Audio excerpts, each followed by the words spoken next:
Assalamualaikum warahmatullahi wabarakatuh. Baiklah, di sini saya melakukan kegiatan praktikum IPA di SD.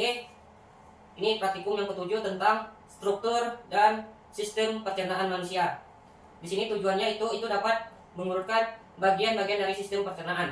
Baiklah, di sini kita lihat ada gambar atau poster struktur sistem pencernaan manusia. Di sini di dalam sistem pencernaan manusia itu ada organ utama dan organ pendukung. Kalau organ pendukung itu terdiri atas mulut, kerongkongan, lalu lambung, usus halus, usus besar, rektum, dan anus. Nah, kalau untuk organ pendukungnya itu ada hati, ada kantung empedu, dan ada pankreas. Oke, kita masuk ke fungsi mulut. Ini adalah gambar mulut. Fungsi mulut, di dalam mulut itu ada gigi. Gigi fungsinya untuk mengunyah makanan menjadi potongan kecil. Ya, dalam kurung itu pencernaan mekanik. Yang kedua ada lidah. Lidah membantu mengaduk makanan dan membentuk bolus. Dalam kurung itu gumpalan makanan untuk ditelan. Dan yang ketiga itu ada kelenjar ludah. Kelenjar ludah itu menghasilkan air liur yang mengandung enzim amilase atau petialin untuk memecah karbohidrat. Dalam kurung ini termasuk pencernaan kimiawi. Nah, setelah mulut, di sini ada kerongkongan. Dan fungsi kerongkongan tersebut adalah kerongkongan atau esofagus, yaitu merupakan saluran yang menghubungkan mulut dengan lambung dengan gerakan peristaltik atau gelombang kontraksi otot yang mendorong makanan menuju lambung. Nah, selanjutnya setelah kerongkongan masuk ke lambung. Dan fungsi lambung adalah organ berotot berongga yang menampung makanan ketika sedang dicampur dengan enzim lambung. Fungsi utamanya yaitu meliputi penyimpanan makanan sementara, pencernaan mekanis melalui peristaltik lambung, lalu pencernaan kimiawi melalui asam lambung atau HCl, mengaktifkan pepsinogen menjadi enzim pepsin. Nah, enzim pepsin ini itu memecah protein menjadi asam amino. Lalu ada enzim renin. Kalau enzim renin ini untuk mengemulsikan protein susu. Nah, selanjutnya itu ada usus halus. Ini gambar usus halus.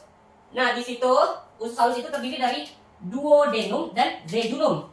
Nah, untuk duodenum itu adalah bagian pertama usus halus di mana sebagian besar pencernaan kimiawi terjadi. Enzim dari pankreas dan empedu dari kantong empedu membantu proses ini. Lalu yang jejunum dan ileum, bagian tengah dan akhir usus halus di mana penyerapan nutrisi terjadi. Setelah usus halus masuk ke usus besar. Nah, usus besar merupakan saluran setelah usus halus dan meluas ke saluran halus, merupakan tempat sisa makanan keluar dari tubuh. Usus besar melakukan beberapa fungsi penting, yaitu menyerap air dan garam dari sisa makanan. Lalu ada pembusukan sisa makanan dari bahan yang tidak tercerna. Nah, setelah usus besar, di situ ada rektum. Posisi rektum itu di bawah usus besar yang warna kuning. Rektum menghubungkan usus besar ke anus. Rektum bertindak sebagai reservoir di tempat tinja terakumulasi sebelum siap dibuang. Nah, setelah rektum, di bawah rektum itu ada anus. Anus menandai tempat keluarnya sisa makanan. Otot, saraf, dan selaput lendir bekerja sama untuk memfasilitasi pergerakan feses dan dapat dikendalikan.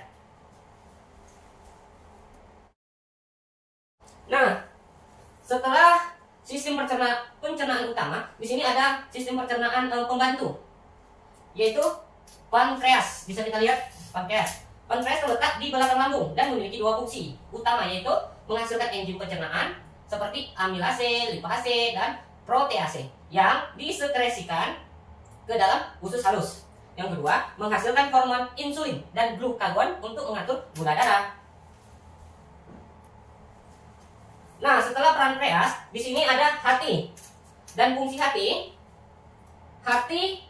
organ terbesar dalam tubuh, menjalankan fungsi penting dalam sistem pencernaan, yaitu hati memproduksi cairan empedu, membantu pencernaan lemak dan penyerapan nutrisi. dan memproses racun dan mengeluarkannya dari darah. Selanjutnya menghasilkan zat yang diperlukan untuk pembekuan darah setelah cedera, lalu membantu menjaga kadar gula darah yang sehat. Setelah hati, itu adalah kantung empedu. Kantung empedu adalah organ terkecil berbentuk buah pir yang terletak di bawah hati. Peran utamanya adalah untuk menyimpan dan memekatkan empedu yang diproduksi oleh hati. Empedu adalah cairan pencernaan lengket berwarna kuning kehijauan yang diproduksi oleh hati dan disimpan di kantong empedu. Fungsi utamanya adalah memecah lemak menjadi asam lemak selama proses pencernaan. Baiklah, itulah tadi presentasi saya atas praktek dan pengamatan saya selama praktek. Saya sudahi. Wassalamualaikum warahmatullahi wabarakatuh.